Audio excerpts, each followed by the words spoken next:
one of the things that's really important for us with Prince of Persia is the role of Elika, is making sure that Elika doesn't ever get in the way, never detracts from the gamer experience. We didn't want her to get lost, to fall behind, to do the wrong thing, to take the wrong initiative, which would really, I mean, it would upset players. It would drive them crazy if Elika was constantly taking the wrong initiative and getting lost and generally being a detraction, generally, you know, like causing a negative thing to happen in the game.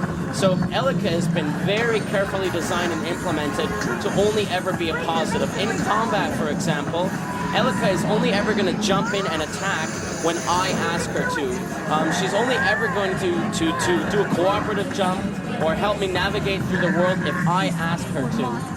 And we think that creates, but she follows me on her own, and she's never going to get lost, and she's never going to fall behind.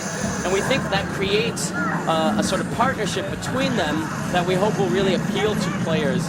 Very often, they might even just sort of forget that she's around until they literally need her to help out. And we think that's a sort of good compromise for the people who, you know, really want to feel like the hero and make sure that, you know, they're the one in charge and they're the one in control and they're the one that's kind of, you know, driving the adventure, while allowing us to have that collaboration between the Prince and Elika that allows us to do these kind of spectacular things that the Prince just couldn't do on his own. So this is the warrior. This was the warrior I was talking about. As you can see, he's huge. And if I try and fight him, there I've tried to go in and throw him up into the air, and he literally just throws me back. He's simply too big.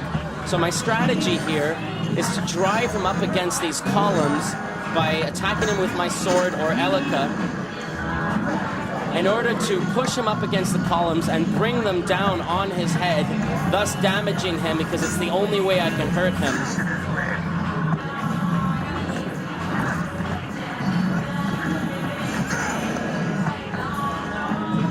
Because of the nature of the warrior, the types of combos that I can do are more limited, and the fights against the warrior all feature much more sort of a puzzle-solving component, whereby you have to kind of figure out the strategy for defeating him in a particular arena, the environment that you can use to your advantage, the object that you can use to damage him.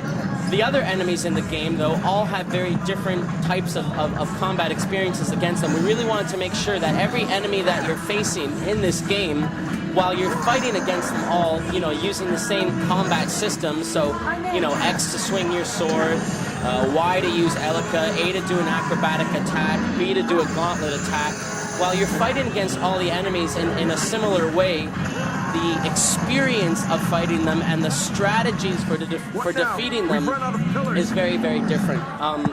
So we think it gives a lot of diversity to the enemies in the game and to the combat experiences in the game. So here I've defeated the warrior. I've brought his health down enough that he's running away. You know, live to fight another day sort of thing. And the Prince and Elika will now make their way towards the Fertile Ground.